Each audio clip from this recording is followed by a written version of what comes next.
Okay, good afternoon. Good day of work outside. It was good to get one day outside. I don't know if the forecast is going to allow us to get out there the next couple of days. We'll see how it rolls through. I thought Ruhan did a good job today of being on both sides of the ball, and I think he's excited, and I'm excited too. I'm excited to see what he can do. Questions? What are you seeing from Chase getting first team reps? Are you pleased with what you've seen? I am pleased with what I've seen, and it doesn't surprise me. I've seen Chase work as the starter before, and yeah, I think it's a luxury that we've had having an upperclassman in that role. It's not somebody that the players are not used to having in the huddle. So I think he has stepped in, and it's been a good transition so far. Kyle, when you look at Connecticut, are they typical what they always are, run the ball, physical kind of deal on offense? They're a little bit more spread out than they used to be. I think that process started last year a little bit, but on defense they are. You know, they've got good defensive linemen. They're physical and thick up front, and their linebackers run really well. The Young and Smallwood kid's one of the better players in the league. They tackle very well, and I know they'll be excited to play us. That's for sure. What makes Rensselaer a tough place to play? I mean, the last couple Rutgers, Connecticut games up there have been interesting. I think it's their football team that makes it tough to play. I don't know if that the stadium itself makes it tough to play. I think when it's full, it's certainly a hostile environment. You know, that's for sure. I've seen a couple of those games up there, but I just think in my 8 previous seasons and what I see on film this year, they've got a tough football team. They've always had tough football players and guys that play hard and play physical. And anytime you're playing an opponent like that, the games are going to be close. I know you weren't happy with the line against Central Florida. What have you kind of worked on, or what were the problems there?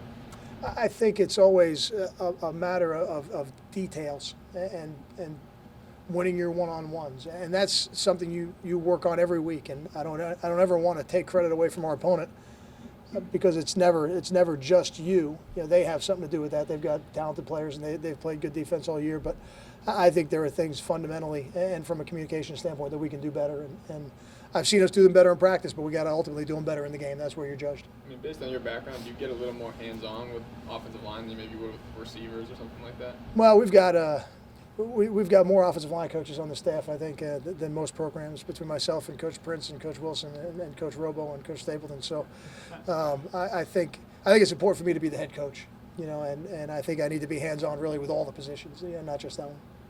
Cal, what do you see from their quarterback, Cochran? And I think he's only started in the last 2 games, so there's not a whole lot on him. Yeah, he's young, and I know his father's a great high school coach up there in the New England area for a long time. I met him years ago, so it doesn't surprise me that his kid is a tough competitor and somebody that when they were down 21 points at halftime last week was able to bring them back. He's always been a competitive player.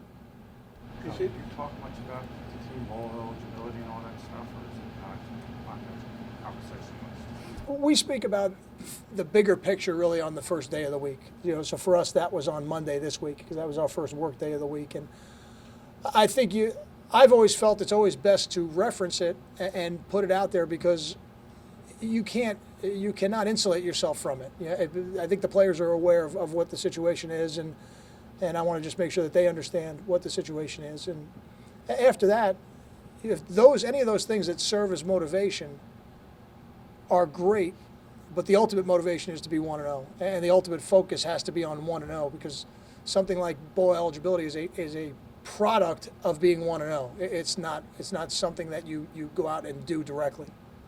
Of all the places you've been to since you've been here, does it seem like, and a couple things jump out, does it seem like more weird stuff happens at Connecticut than any other venue? I mean, you think off the top of your head, the Savage Tim Brown pass. Were you here for Trez Moses in the month? I was not. Okay. That was that 404. turned that game around. You know, when 2 years ago, Rutgers went into, had to get a share of the league. Mm-hmm. You know, didn't do that and just absolutely laid an egg. Is it just me, or does it just seem like weird stuff has happened to Rutgers at Connecticut? We've Good had, and bad. you know, I'm trying to think, we played there in 05, and Ray went for over 100 yards, and I remember, if I'm remembering it correctly, I believe Sam Johnson made a catch on the goal line over his shoulders. It was one of the better catches I've seen. So that was a really good. You said he went for 200, Jay, in that game? So I know Ray had a good day that day. And I remember Ryan Hart coming into the game, I think, at halftime. Would that have been right? And they blitzed us and we had a play action pass where we hit Brian Leonard in the flat and went for a touchdown. So I remember that, and then I certainly remember the Tom Savage to Timmy Brown completion on the seam on the right hash and for a touchdown. I think it was probably getting 78-yard touchdown or something close to that. And in 2012, we had a lot of things in play for us as a football team, and I think that game is a great example of what can happen when you take your focus off the task at hand, which is to be 1-0, and put the focus on ultimately what the result of that could mean. And we did not play well. We didn't really play well in any phase of the game, and that game was over before halftime, and we spent the second half trying to get back into it. We just didn't have enough. So there have been some interesting games up there for sure. How about the one where Teal started and Hart came in and bailed them out, and you guys? And I think that was 05. Yeah, that was 05. the 05 game. Okay. Yeah, that was the 05 game. So I think we've always been very familiar with their players. They've always been very familiar with ours.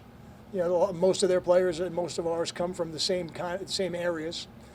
So there's the familiarity. I think is what breeds a little bit of the rivalry feel, to this game. And I don't think the records matter when you play a game like this.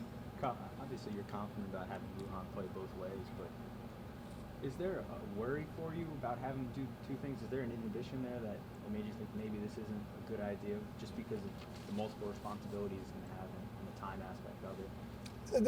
There's really none, as long as he shows me he can do it during the week. And that's really what it comes down to. He has to show me that he can handle it during the week, which he has over 2 days.